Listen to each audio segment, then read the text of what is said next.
everyone. Today I am here with Dr. Shannon Rosnay from Thrive Wellness Center in Saline. Dr. Shannon is a chiropractor and specializes in nutrition response, and I am so excited that she's here to talk to us all about nutrition today. So important for us moms. So I'm really excited to have you all listen to Dr. Shannon today. Thanks for joining us today. Yeah, thanks for having me. Yes. So let's just jump right in here. Let's start talking about everything for hopeful moms, during when they're trying to conceive or maybe they're struggling with infertility. What are some of the foods that are beneficial to women's health when trying to conceive? Yeah, I've helped a lot of women over the years that are having difficulty conceiving or maybe had multiple miscarriages or just, issues with their endocrine or hormonal system. So the best way to balance that from a food standpoint is to pay attention to the carbohydrates in the diet and making sure that we're not having excess carbohydrates. So a lot of women actually even come to me with a diagnosis of some sort of issue like a thyroid problem, or they might have what's called PCOS or polycystic ovarian syndrome or some form of it. So sometimes you don't have a full-fledged issue with that, but you just have an imbalance in the blood sugar or a tendency to have some more issues conceiving. So those are things that I've helped lots of women with. And we always focus first and foremost on carbohydrate consumption, trying to minimize the refined sugars in the diet and also trying to restrict overall carbohydrate intake. So not too many breads, too many pastas, too many white potatoes, white rice, things like that. And then balancing that out on the other side with plenty of protein, good quality fat, and vegetables, of course. Everyone knows we should have a lot of vegetables. That is Yeah. definitely true when you're trying to conceive. And it's true for the dads too. Okay. So I Oh, always like to throw interesting. that in. Yeah. Yeah. So Okay. it takes two to Yeah. tango, Right. so to speak. Yeah. Yeah. So we don't want to neglect. I don't always see the expectant dads or the hopeful dads, but I do always pass on to the moms that they want to make sure that their spouse or their partner is also focusing on their diet. Lots of green leafy vegetables. That's what helps to clean toxins out of the body. One of the things that we're exposed to a lot in our environment these days are chemicals that can there I am. They can disrupt hormone function. So when you look at um, things like fragrances, perfumes, a lot of the chemicals that are put into foods and processed foods, even pesticides and herbicides, they can disrupt the hormonal function in the body. So if they're not being adequately cleaned out or detoxified by the liver and the bowel, then we run into trouble there. And it can actually disrupt hormone function and cause issues with sperm quality, issues with egg quality. So we worry about eating enough green leafy vegetables, garlic, make sure you have all those kind of things in your body that help and support normal detoxification. And are there any meals that you recommend? Like, I know it's hard for me to get in those green leafy vegetables all the time, so I usually will just throw them in a smoothie. Do you have any other quick meal tips that, would be good to get those green leafy veggies in? Yeah, I'm a pretty big fan of sautéing anything and everything, and then just putting whatever flavoring you like, right? So using butter um, to get the good quality fats will help you actually get a lot of the nutrients out of the green leafy vegetables and all vegetables for that matter.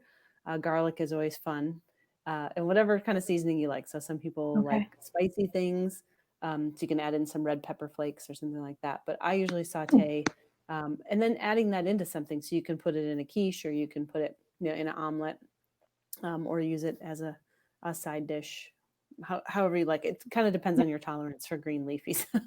sounds But this good. Sounds it good. takes a few minutes. Yeah, Yeah, something quick and easy that you can mix up, for the whole family. exactly. Nice, great. And let's get into those who are expecting.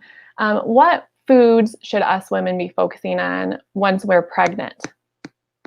Yeah, it's a similar concept, although you do need more carbohydrates when you are pregnant than you do when you're trying to get pregnant, Okay. because growing a baby takes a lot of calories. So focusing on complex carbohydrates, things like sweet potatoes, whole grains if you can tolerate them, whole milk, whole yogurt. So you want calories. So definitely no calorie restriction when we're pregnant, but still focusing on whole foods. So still focusing on Plenty of vegetables, plenty of fruits, like whole fruits versus fruit juices, because those are going to have still the fiber, but not so much sugar. So Okay. really kind of rounding out things like that. High quality proteins, high quality fats, Okay. and plenty of them. Yes. Yeah. I remember with both my kids, I craved carbohydrates Hmm. all the time. So I'd always make sure that I was really balancing, those out with other foods because I just wanted carbs all the time. Yes. Yeah. And carbohydrate cravings, it usually means that you need to eat more calories or more fat calories or both. Okay. So yeah, that's usually what that is. So it's like you're craving the popcorn, but really you're craving the buttered popcorn cooked in coconut oil, so it's Hmm. that kind of thing. So making sure that the good Okay. fats come on. We're going to have a potato or sweet potato, lots of butter on top. So Yeah. you get the extra fat. So babies, to grow babies in the womb and out of the womb, they need lots of good quality fat. Good, good. And do you have any recommendations for moms who are struggling with morning sickness? I know I've heard ginger before, eating ginger or sucking on a ginger lozenge will help with that. Mhm. Do you have any other tips and tricks for morning sickness? Yeah, I've seen over the years it can be caused by many different things, but one of the main things is actually really cold or really hot things. So that sometimes will help. So a sip of cold water or a sip of hot water with lemon sometimes will help to soothe things out. A lot of women find success by keeping something next to their bed that they can eat before they get out of bed in the morning. So before they even sort of start their day. Because a lot of times it is a blood sugar issue, like your body's burning through so many calories and so much protein overnight that by the time you wake up in the morning, you're queasy and low on sugar, low on Mhm. food, really. So, and also just having a little bit of food many, many times throughout the day. So, Okay. just a bite or two of something just to keep things, kind of keep something in your stomach and keep things balanced. And then there's a lot of luck that we have with B vitamins. So, B vitamin deficiency can definitely cause morning sickness. So, kind of right off the cuff, if you were going to supplement with something, it'd be extra B6, extra B vitamins. Okay. I usually use a high quality food based B complex just so you don't get too much of one thing. But that can be really, really helpful as well. And are there any foods or just, nutrition in general that you usually tell your moms that come and see you to stay away from? Not necessarily. So, not anything outside of the usual, idea of avoiding raw fish and avoiding too much fish because it can have higher mercury levels. Um, there's nothing specific outside of sort of those usual recommendations that I say to stay away from, other than too much refined sugar. I tell that to Okay. every single person, regardless of whether they are a child or 90 or somewhere in the middle, pregnant or not. It's sugar that really creates deficiencies in the body. And that's the Okay. thing that I always am trying to focus on keeping to a minimum. Okay. Limiting the sugars. Good. Yeah, I know. It's hard, but It you feel so is. much better when you get rid of those sugars. Makes a huge difference. Yes. And how about for new moms? How can we optimize our kind of that, fourth trimester journey, the postpartum journey? How can we really optimize our health and wellness during that time with the foods that we're eating or the supplements that we're taking? Yeah. So, especially for breastfeeding and recovery from pregnancy, the main things are hydration. So, making sure that you're drinking enough water. It takes a lot of fluid to make that much fluid. So, staying hydrated is very key. So, filtered water, enough salt, because that also helps with hydration. So, good quality sea salt or the pink Himalayan salt, keeping those up because that also helps with recovery from an adrenal and hormone standpoint. So a lot of times you'll actually crave salt during or after pregnancy, and the reason for that is because it's a lot of work for the adrenal glands, which are hormonal organs, our stress organs, adrenaline, cortisol, those kind of things. So making sure you have enough good quality water and fat. And then some of the same principles that we talked about before. You need just as many calories to breastfeed as you do to when you're pregnant to grow a baby, sometimes even more. So making sure that you're eating frequently throughout the day, getting enough calories, optimizing proteins and fats, and of course the vegetables and the fruits still again really, really important.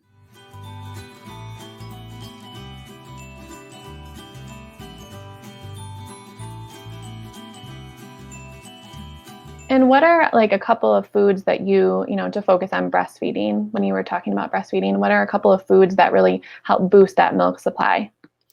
Yeah, the greens again can be very helpful. So lots of green leafies or vegetables in general. There's a lot of evidence that oats, like whole oats, can Hmm. really help with breast milk production as well. Okay. It doesn't help everyone, but it's certainly on the top of the list of things to try to keep your breast milk production high. Um, Milk and dairy products, if you tolerate them well, do promote healthy breast milk production as well. So, Okay. if you can't tolerate cow's milk, then I usually recommend doing sheep's or goat milk and yogurt because those can be helpful with all their calcium and then also the additional fat that's found in those. Okay. Good. And do you have any tips for, I know our energy levels, right, are linked to so many different aspects of what we're eating to how we're, Hmm. treating ourselves with self-care. Do you have any tips for maintaining those really good energy levels during that first year postpartum? Hmm. Yeah. Again, with the sugar, I know nobody wants to hear about it. Um, what we tend to do when we're feeling tired or we're feeling depleted is we self-medicate, right? And self-medication when you're breastfeeding looks like sugar and carbohydrates and caffeine. So all of those things short term make you feel more energetic, but long term, as the day winds on and as the weeks wind down, actually will deplete you further. So they actually make you more tired. They can be hard on the endocrine system, specifically the adrenal glands, and the adrenals are what are under stress anyhow, because if you're a new mom, and especially if you have other kids at home, I mean, things are pretty nuts, right? You don't have enough sleep, you're stressed, you're worried. Those are all normal things. But to really support the adrenal glands, that's where the hydration, the adequate salt, the adequate fat, and not too much sugar and caffeine really will help. And it's not an instant fix, but I've had women where within a few days of just making some changes to their diet can already start to feel more stable, more level, more endurance, and they actually feel less stressed.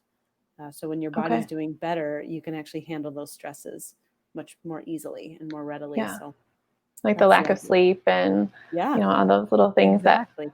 yes. Okay. Yeah. And so once baby is here and we talked about breastfeeding and, taking care of ourselves. And, once baby gets to a certain age, they get to start having purees or, table foods, however mom decides to kind of introduce those foods. What Yeah. are some of the best foods to offer? What are some of your favorites that maybe you offered your daughter when she was little, just to get their nutrition off on that right step? Hmm. Yeah, so pureed vegetables are awesome. I always recommend mixing them in with some sort of fat. So coconut oil, butter's fine, fish oil. But kids are funny because if you're just introducing flavors to them, even the strong flavors, they actually don't mind them too much. Like they don't really have a Mhm. taste for sugar yet. So Right. like my daughter loves caviar. Like Oh my caviar. gosh. I mean, it's crazy. It's like a really salty, briny, fishy flavor, but she loves Mhm. it. It's finger food. She can pick up one little, and I don't, I'm not buying $100 a pound caviar. We're talking like the little $12 jar from Whole Foods, but Yeah. she can eat a whole jar in a couple of days. Oh my And gosh. that's really brain food. That's like Yeah. tons of nutrients, tons of fat, good quality stuff. So those types of things. So don't be afraid of strong flavors. Okay. I don't recommend tending towards the sweeter things. A lot of times the first foods that we introduce are things like banana, um, because it's soft and it's mushy, but Mhm. it's really sweet. So you don't really want to set up their tastes or their love of sweet things early on if you can help Mhm. it, um, because later on it'll be harder to break them of that habit when you're trying to keep them off of sugar and get them to eat their proteins and things. So I usually recommend doing something more like avocado, the caviar, like I mentioned, or fish.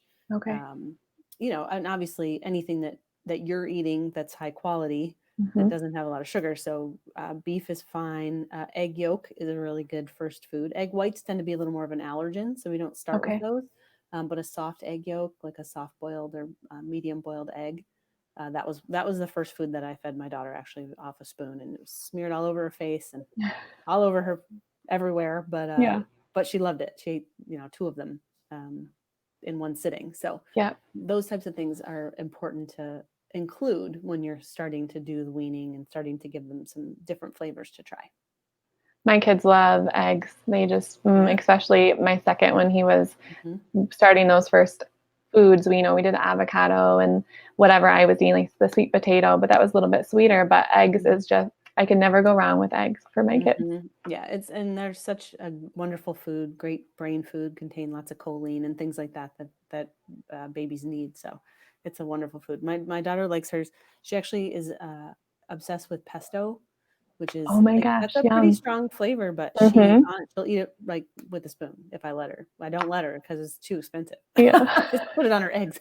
Yeah. But, it's like I can get her to eat anything if I put pesto on it. So oh my goodness. So that, like, hasn't had ketchup before. Like, if I'm going to try to get her to eat something, I'm going to put butter on it or pesto on it, so she's getting the better quality fats and not so much sugar. So that's just one example. She has a good taste in food. She does. I'll tell you. Okay, and I'm going to wrap it up with my last little question here. Sure. Balancing hormone levels. So from the get-go when you're trying to have a baby all the way to that postpartum journey, what can you tell us about, the importance of balancing our hormones and how to do it properly? Yeah, a lot of the things that I've already discussed during this conversation would apply, because that is really how you keep your hormones balanced with diet, is to restrict sugary things, too much caffeine, and carbohydrates. So one of the things that I think a lot of people don't realize is that insulin, which is the hormone that's released in the body in response to sugar, is a hormone. So when you talk about I see women with hot flashes that the first thing we do is restrict sugar and their hot flashes improve. So we know that hot flashes are a hormonal situation or changes in hormones, but they're not really thinking about the sugar, how that might apply. But the reason it applies is because if your insulin levels are high, you don't have to be diabetic for that to happen. You just have to be eating more sugar than your body needs. When your insulin levels go up, all the other hormonal levels have to balance out. There has to be a sort of a give and take in the body when it comes to hormones. So one goes up, another one has to go down. So when you look at trying to balance that out from a dietary standpoint, the higher fat, it doesn't have to be keto, like totally keto, but a higher fat, lower sugar diet is really the best way to balance those things out. And having the greens to help your body clear out excess hormones, and then avoiding excess hormones. So when I talk about eating high quality proteins, really less about the factory farmed kind of protein, so if you're going to look at getting beef, you want to get high quality beef that's raised healthfully, not given a bunch of hormones, because any hormones or antibiotics injected into the animals transfer into the meat and then transfer to you. Okay. They don't do great on a higher meat or higher egg diet, but a lot of times it's the quality, the way those animals were raised. So that's important to pay attention to as well. Great. Thank you. Well, thank you, Dr. Shannon, so much for joining me today. It's always a pleasure talking to you because you're just so knowledgeable about all of this nutrition and everything that us moms, need in our life. So I really thank you for that. Thank you. It's really my pleasure. Okay, everyone. Thanks so much for joining us today. Have a great day.